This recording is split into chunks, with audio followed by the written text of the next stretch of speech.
Another live stream. I'm your host, Christopher Balkaran. Folks, thank you so much for joining me here in today's live stream. Sorry, my blind is a little bit jumbled here. I should have made sure of this before we started.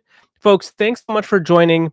This is really going to bother me. I'm so sorry, folks. I'm never like this. I swear. I'm never a perfectionist. I'll have to leave that, although that will bother me.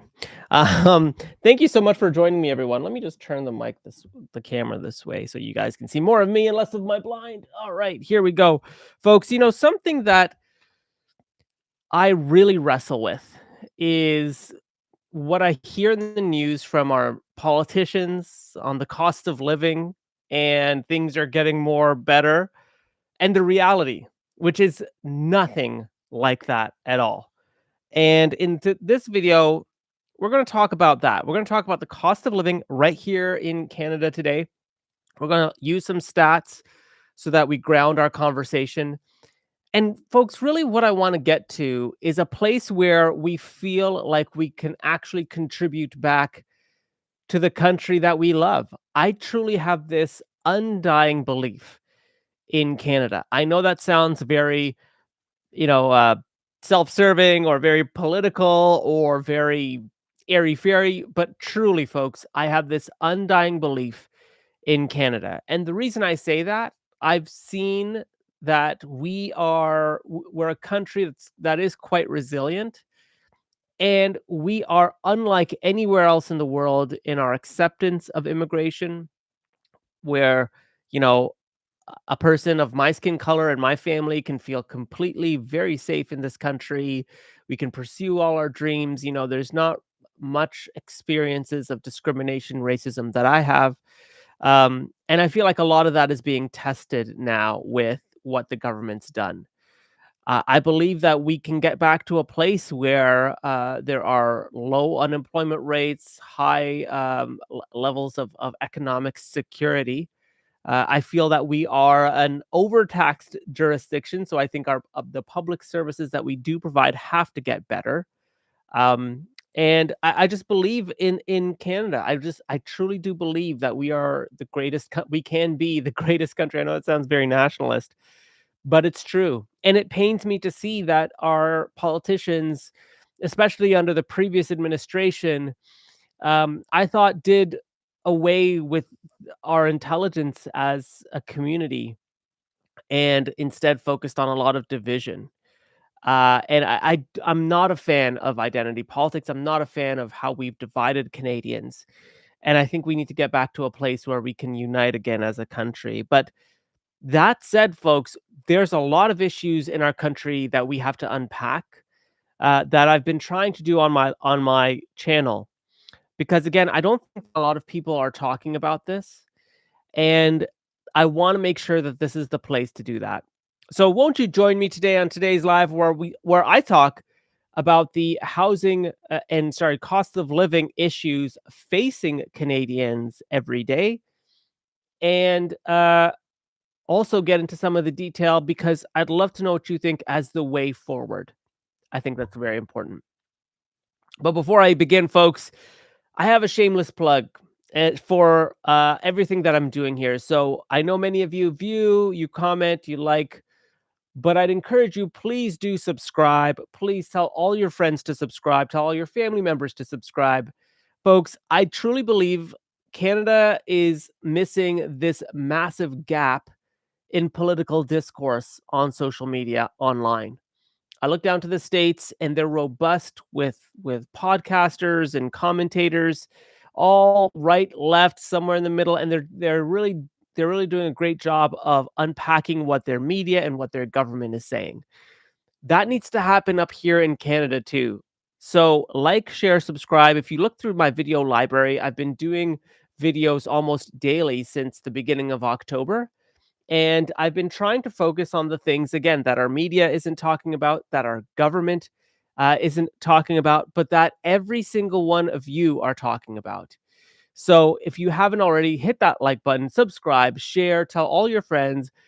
And the second favor I ask of you, I've started my Gumroad account and store. That's where I'm going to be selling digital products. So I do all this research on all these really interesting topics, but I recognize that it's me reading through StatsCan reports and government documents, and these are very convoluted documents. They're not easy to read. So I'm starting to package them up into very easy to read, easy to decipher, simple digital products, maybe 6 or 7 pages long each, with worksheets and with facts you may not know. So check out my Gumroad. I did a couple explainers there, Bill C3, the WEF, and the clarity method, which I'm going to update. So check that one out. That clarity method is a 7-step process on how to tackle messy topics. I'll definitely be updating that so it's a bit more cleaner of a PDF for you, and the worksheets will be cleaner as well. Stay tuned. And I might actually do a video series on each of the steps of the clarity method. So please hold me to that. I will make sure that that's there for you as well.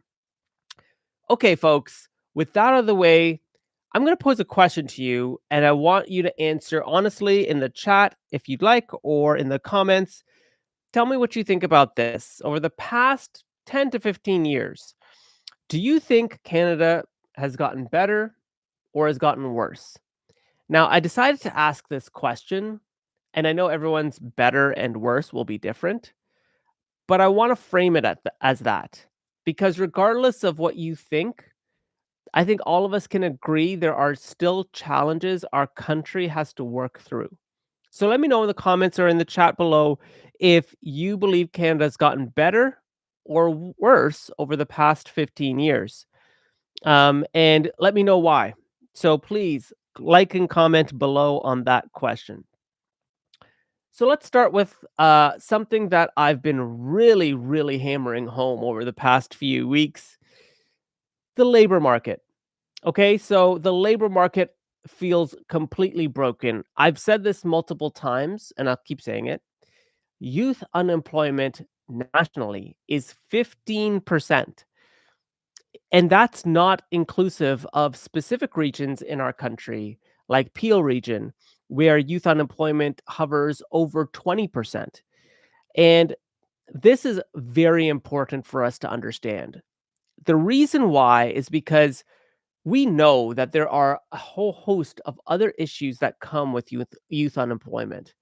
Um, there's a lot more crime. There's a lot more teenage pregnancies, things like that that happen as a result of youth underemployment or youth unemployment. Now, to put this into context, I've mentioned Indian international students and how many are coming to Canada in the hundreds of thousands. They're coming from regions in India, Punjab, Andhra Pradesh, Haryana, Gujarat, where youth unemployment is high, where youth underemployment is high. Now, I'm not trying to compare India's youth unemployment to Canada's youth unemployment, but the point I'm making here is that when youth are unemployed or underemployed, they may go to more extreme measures as to where to get employment and what to do with their time. And if they don't do that, we know that there's a greater propensity for them to engage in nefarious, sometimes even socially destructive behavior. Go to any city in the United States where you have extremely high youth unemployment, chances are you'll also have a parallel with crime, and other petty crime, things like that, and other social deviant behavior. This is not all youth. This is not everyone. But that's exactly what the research shows. When we see high youth unemployment, there are other social issues that occur as well. Now, I want to make that clear because steadily we see in the news, like, break and enters, car theft, etc. I don't know if these are like youth that would otherwise be employed and are now looking to like criminal networks and enterprises. But I do think that if I were to go through Toronto police data, I might actually find an uptick in crime or criminal behavior by Toronto youth. And I think that's very important that we remember that with higher youth unemployment comes other behaviors in our society. And this is very important that we tell our governments that this is a key issue. And, you know, it's pretty wild. Like, I've mentioned this before on this live and on my channel that I've tried to apply. I'm sure many of you have tried to apply, and not even getting a call back is an issue.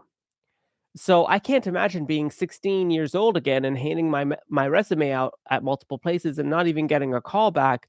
That's really hard, psychosocially, psychologically, mental health issues, etc. And I say all of this because the precarious job sector, the food deliveries, the Amazon deliveries, the condo securities, like the whole sector, I've mentioned this before. There's a steady pipeline of international students, temporary foreign workers that are taking those jobs. And people say, "Oh, are they taking jobs away from Canadians?" Folks, when youth unemployment is this high, one has to at least surmise that there has to be a connection. I mentioned that over the past 10-ish years, 3 million jobs have been created in the periphery sector. At the same time, we've allowed approximately 3 or 3.5 million temporary foreign workers and international students during this time. It goes without saying that there could be a linkage between the influx of Uber, Amazon, food delivery, all the jobs that were created, and the influx of temporary foreign workers. And now we layer on high youth unemployment. And that's, again, going to continue to be an issue. So I raise this as an issue because it is an issue and it can lead to more deviant behavior if we as a country don't hold our governments to account to start putting young Canadian citizens first. Now, some have said, "Oh, this is very nationalist. What are you saying?" etc. Let me just be clear. I've really thought about this, and I truly believe our citizenship has to mean something inside Canada. It has to mean something to each and every one of us. It has to mean something to our government. It has to mean something to employers.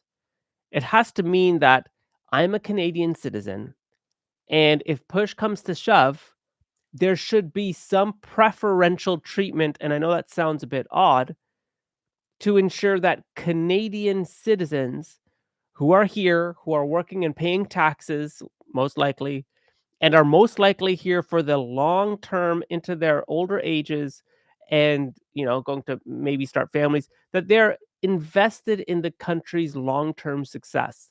I would assume that. I would assume that governments are also assuming that investing in their citizens is because of this. They're here.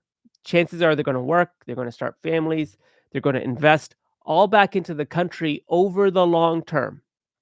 And so, if I extend that to youth unemployment, then I think that shouldn't the government prioritize Canadian citizens like what they did with the temporary foreign worker program, that a labor market impact assessment had to have been done to show the employer was at least trying to hire Canadian citizens.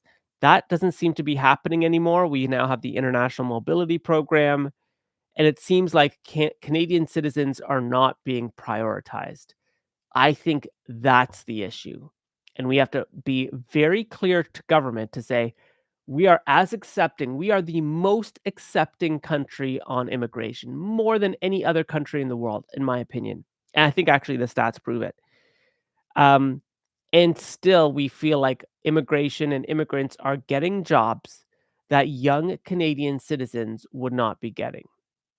So we can't have it both ways. I think at some point, Canada needs to start prioritizing Canadian citizens. All right, folks, let me know what you think about that. Let me know what you think about young people in our country, the youth unemployment. Feel free to drop a comment in the chat, because we have so much more to get to, folks, including housing. Let me bring up the stats that I found. Again, I've been doing a lot of deep dives on this, folks. If you haven't already, hit that like button, subscribe, tell all your friends, check out my Gumroad. PDFs are in the description below. Okay, Let's talk about housing. Okay, let's all take a deep breath. Housing is pretty wild here in Canada. Um, yes, condo prices and the housing market has been going through a bit of a slump. Prices are coming down, but the lending requirements and the mortgages that people can actually get are still very restrictive. So, if you're a single person and you're making over $100,000, you may not even get a $600,000 or $500,000 mortgage, even with really great credit. And that's a single person. Imagine a family. Imagine, two people whose credit scores are great. You may not qualify for higher mortgages. So pricing has come down, but it's come down, I don't think by as much as some of the pundits have said, because you hear about, oh, this one sold for lower than asking or whatever. But I feel like things are taking longer to move. But when they do sell, they do go for a relatively fair, or at least fair. Fair is not the right word, but like a relatively stable price. At least that's what I've been seeing. Now, of course, it depends, semi-detached, detached, condo, etcetera, but generally what I've been seeing has been that. Um, but here's something that a lot of people don't talk about. To meet our demand, we would need to build approximately 3.5 million homes by 2030. Folks, 2030 is 5 years away, actually 40 years away. This is by the CMHC. So, it's not a I mean, we can't build 3.5 million homes in 4 years, and then you think, "Okay, well, like, what if we build 1,000,000 homes in 4 years?" I think the governments are gonna be like, "Well, in order to do that as fast as possible, why not just rezone areas and throw up high-rise condos?" Um, but the thing is that that's not possible itself. So I think the government is going to rezone areas for condos, but they still need to find land for semi-detached and fully detached homes. So the reality is we can't build the homes fast enough to meet our current demand. So what does that mean? What does that mean for newcomers coming to Canada? They'll either need to come with a lot more money than previous generations did, and have really good, well-paying jobs in Canada, for that to happen. But for the non-permanent residents, the temporary foreign workers, the international students, who, by the way, occupy in the past few years over 3,000,000, that we know of. 3,000,000 temporary foreign workers, international mobility students, sorry, international mobility program recipients, and international students. In 2024, this number totaled 2.7 million. So this group of people won't be able to afford the condos when they're finally built. They won't be able to afford condos in downtown Toronto unless they're willing to sacrifice a lot of space. They're not going to be able to afford anything. So the housing crisis is really, as I see it, for the middle class, because the middle class is literally stuck. They're stuck in their current living conditions, whatever they are. Because if you were to a small family, like, buying a home is very challenging. Um, the prices are still very, very high. Um, and then newcomers coming to Canada, they have to come potentially with more money, a better paying job for them to even qualify, but they could still come in and rent a condo downtown. But the temporary foreign workers, the international mobility program recipients, the international students, lower income Canadians are now looking at housing in a very different light. Temporary foreign workers, international students in particular, especially those from South Asia, are moving into rooming houses in Brampton and Surrey, BC.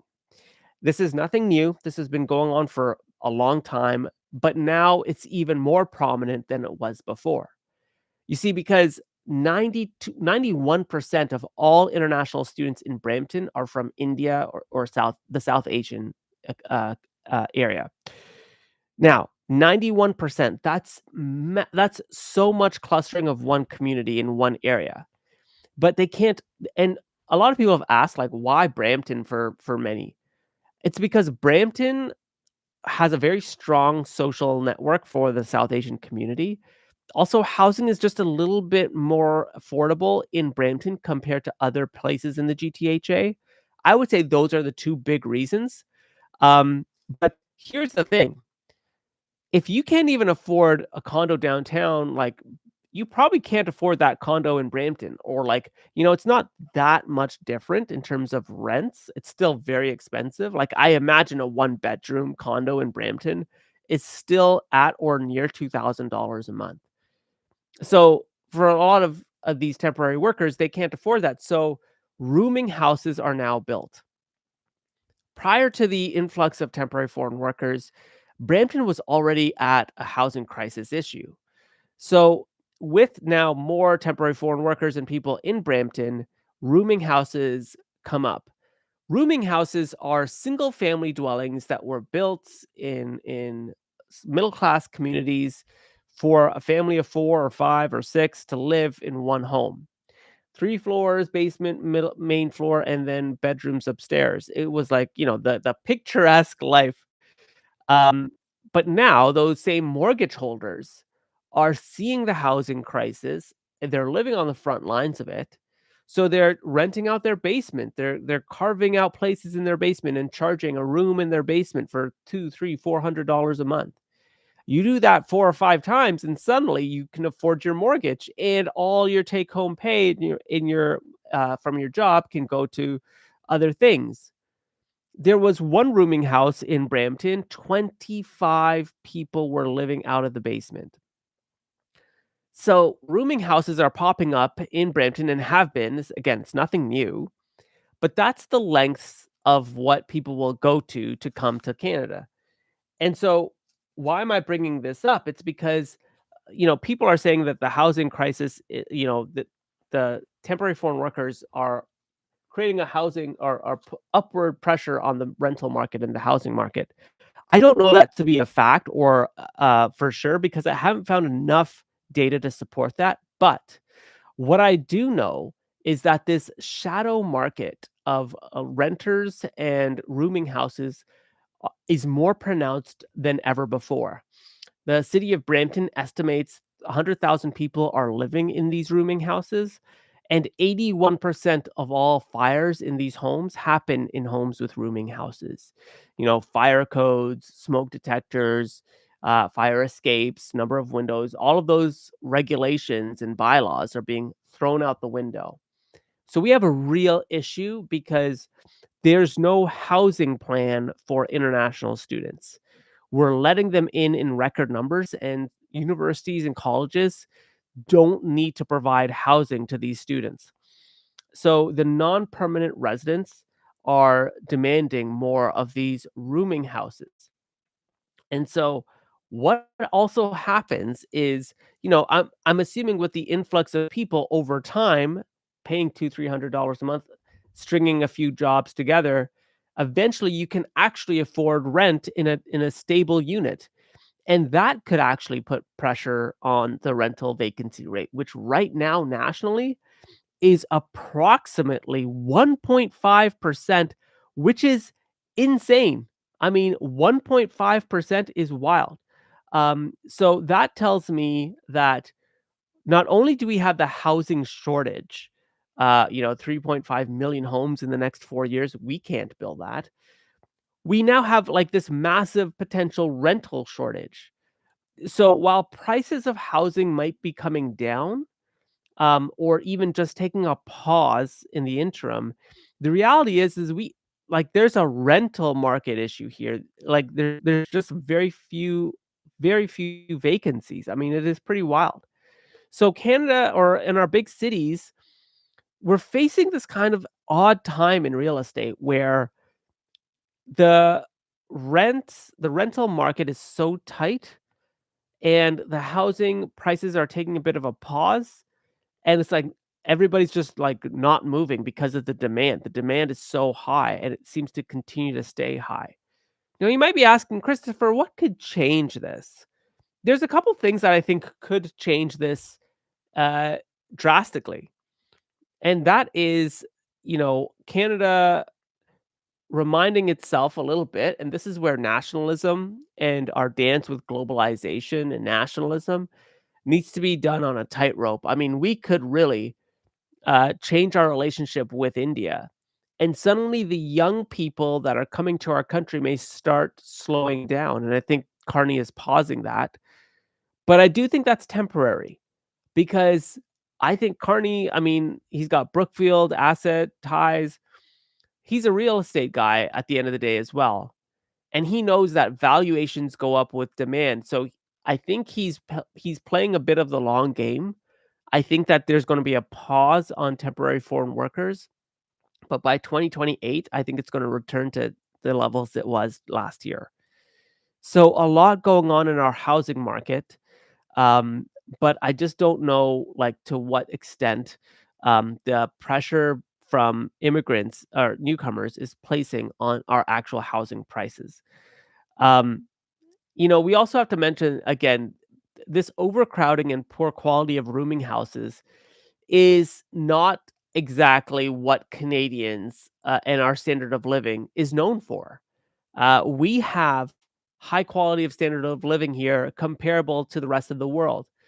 And so when people from other parts of the world come here, many times people are like, "Oh, well, they're used to living like this back in their home country. It's very normal." It's like, yeah, but Canada is still the country that many emigrated or immigrated to and want to immigrate from. Sorry, my it's a lot of issues with my light.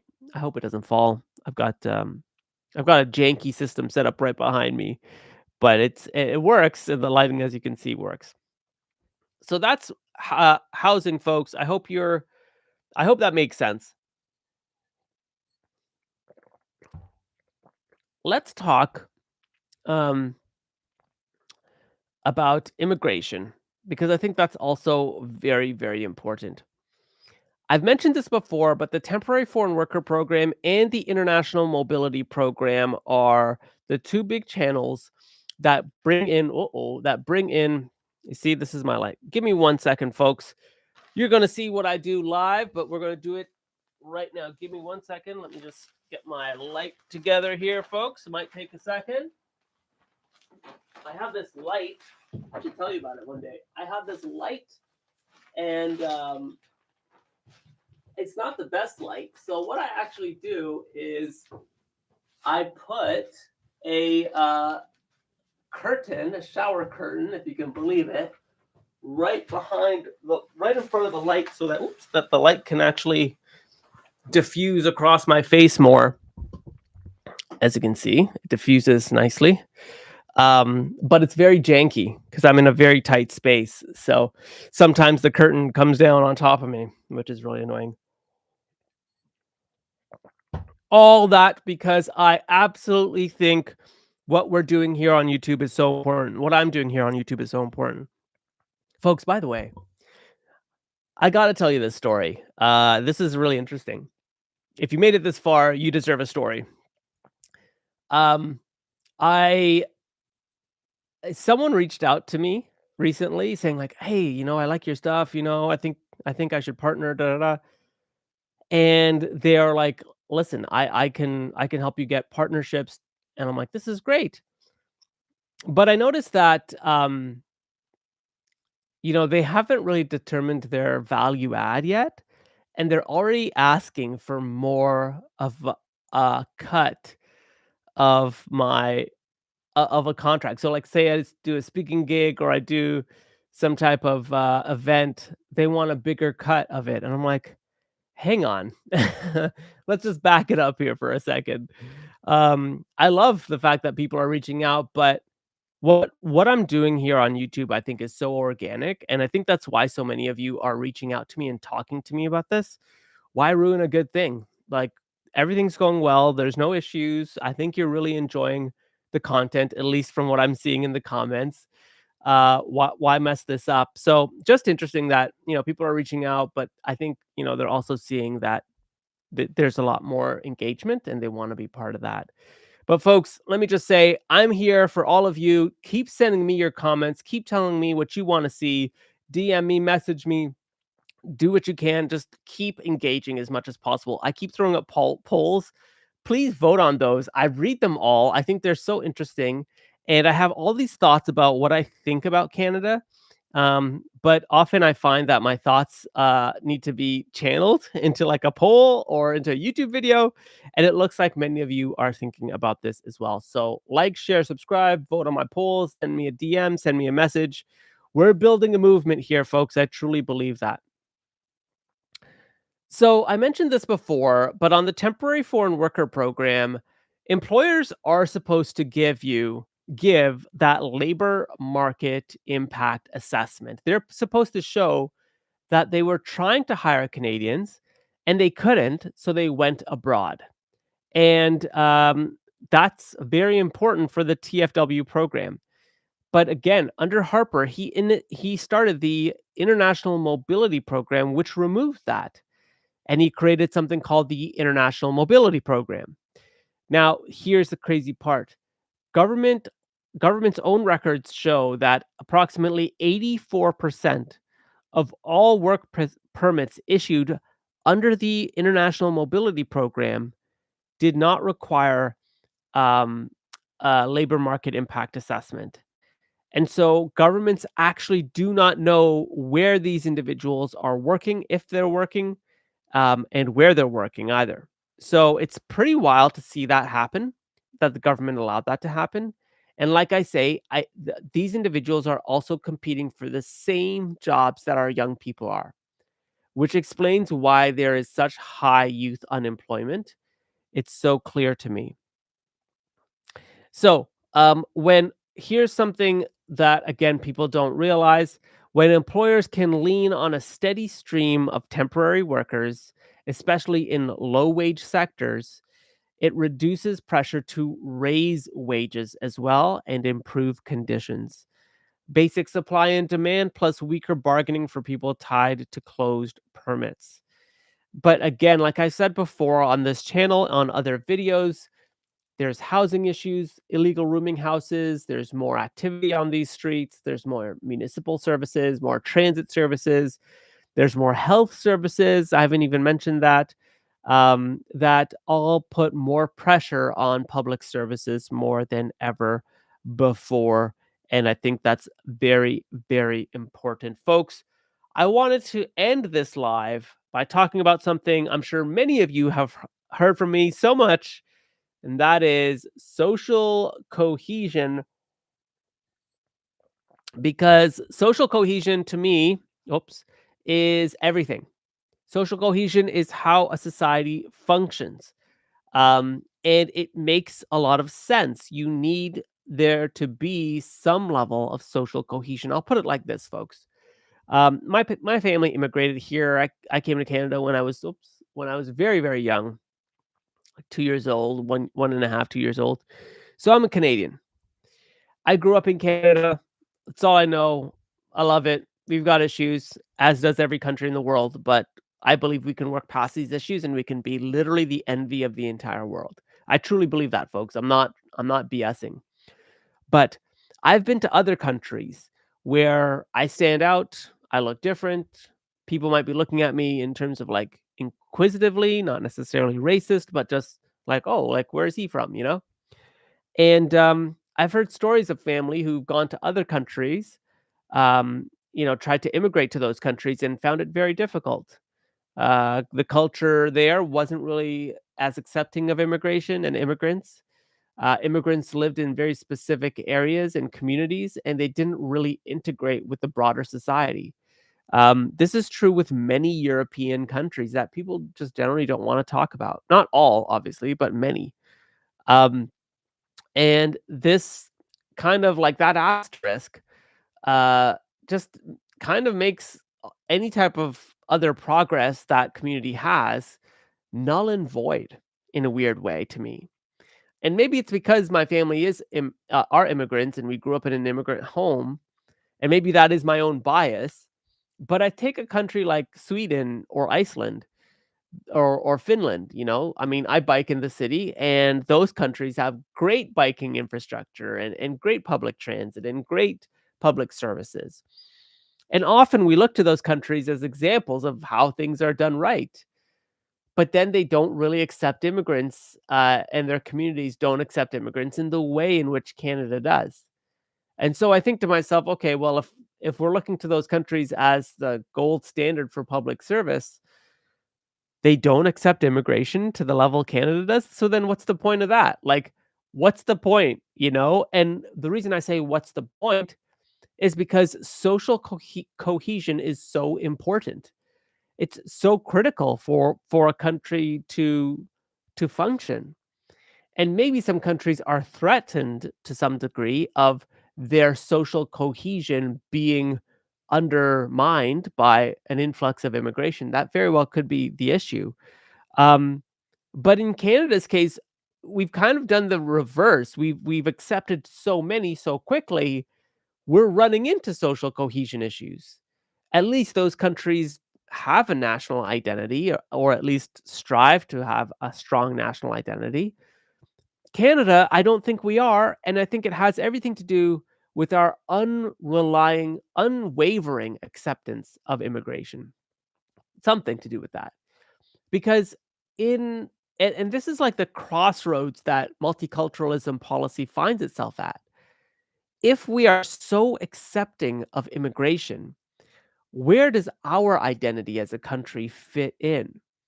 If we're so accepting of different cultures coming here and practicing their cultures without persecution and heritage values without persecution, where do Canadian values and culture and identity fit in? If a culture practices, um, if a culture's practice, runs a counter to ours, the subjugation of women, maybe not considering LGBTQ rights, maybe not considering, maybe very strong familial ties and binds that run counter to the nuclear family, quote unquote. Um, and what I mean by that is like polyamory, polygamy. Those things are still outlawed in Canada. Um, you know, where are Canada's identities and values? I mentioned rooming houses. A commenter said, "Well, Christopher, this is very common in South Asian communities to live with many people, some of which you may or may not know. It's common for men and women to share mattresses, even if they're not man and woman, man and husband and wife." And I say that's very interesting, and that's very interesting social dynamics. That's incredible that that works. But here in Canada, that's not a value that we share as a country. That's not common. That's not a value that we strive for. So multiculturalism policy runs almost counter to us as a nation building a strong identity. Now you might be asking, Christopher, what's the importance of a strong national identity? And it's a good question. Like, what is a national identity and like why is it important? I think it's important for what we stand up for and what we defend. Because if we are a country of cultures and of nations, are we a country at all?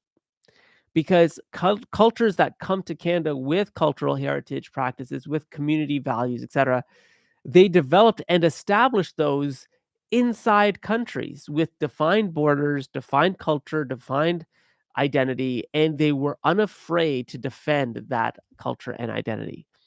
And over time, perhaps the political winds shifted and one culture's and identity was under attack and they had to flee or whatever happened. Um, so they come to Canada to continue their cultural practices.